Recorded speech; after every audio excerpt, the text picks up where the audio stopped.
Hi, and welcome to my Fact versus Fiction South Beach Diet presentation. So what is the South Beach Diet?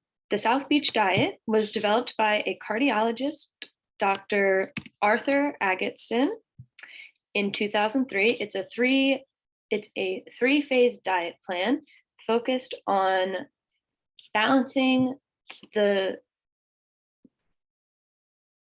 foods consumed in order to promote weight loss. It focuses on carbohydrates and low glycemic index foods. It can be helpful in managing diabetes because of the low glycemic index foods that it recommends. Phase 1 is about 2 weeks. It is where the person following the diet will cut out almost all carbs. The only carbs that they could consume would be high fiber vegetables, but there would be no pasta, bread, rice, or fruit, no juice or alcohol, and then a focus on lean proteins and healthy fats such as avocados or nuts. Phase 2 would be until a goal weight is reached, which hopefully is an attainable and healthy goal weight chosen by whoever is following the diet. In this phase, you would reintroduce complex carbohydrates instead of simple carbohydrates. So that would be your brown rice, your whole grain pasta, your whole wheat bread, any of those types of complex carbohydrates. Sweet potatoes are another good option. These all have low glycemic index, which prevents your blood sugar from spiking, which is why it is possibly beneficial for a diabetic. Again, you continue with the lean proteins and healthy fats. And then in the third phase, there is no time frame.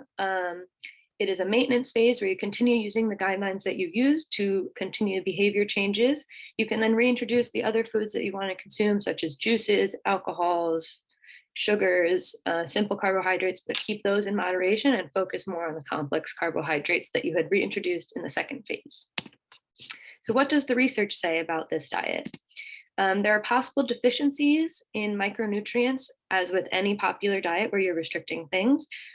So when this study looked at 27 essential micronutrients and then looked at a couple popular diets to see if they met 100% of the recommended daily intake for these micronutrients, the South Beach diet was only 22% sufficient, which was only 100% sufficient in 6 out of 7 of the essential micronutrients that they were studying.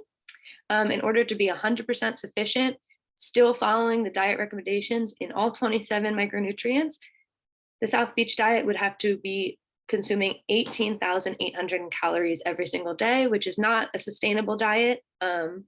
So it's important to remember when you're doing any sort of restrictive diet that restricting food items can also cause deficiencies in micronutrients and other macronutrients and other things that your body needs.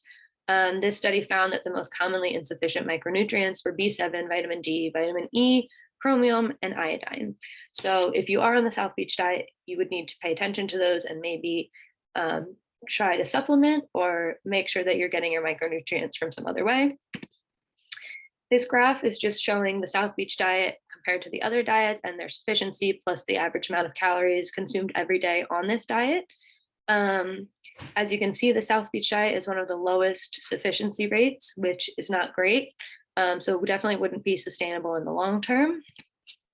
As far as cardiovascular disease risk, when compared to some other diets, such as the Atkins diet, the South Beach diet had less cholesterol intake, fat, and saturated fat.